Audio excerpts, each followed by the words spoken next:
Thưa quý vị và các bạn, đà đi lên mạnh mẽ của giá vàng thế giới đã thúc đẩy giá trong nước tăng cao. Sáng nay, giá vàng miếng SJC lần đầu tiên chạm mốc 162 triệu đồng một lượng.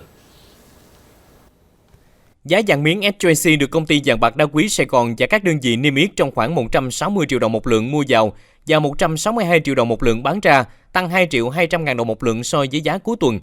Tính từ đầu năm 2026 tới nay, mỗi lượng vàng miếng SJC tăng hơn 9 triệu đồng. Tương tự, giá vàng nhẫn và vàng trang sức thương hiệu SJC được giao dịch ở vùng giá 156 triệu 500 ngàn đồng một lượng mua vào và 159 triệu đồng một lượng bán ra, tăng 2 triệu 200 ngàn đồng mỗi lượng so với cuối tuần. Dù giá vàng biến động mạnh, nhưng chênh lệch giá mua vào bán ra vàng miếng SJC, vàng nhẫn được các doanh nghiệp giữ ở mức 2 đến 3 triệu đồng một lượng, không thay đổi so với những ngày trước. Hiện giá vàng thế giới quy đổi theo tỷ giá niêm yết vào khoảng 145 triệu đồng một lượng, thấp hơn vàng trong nước 17 triệu đồng một lượng.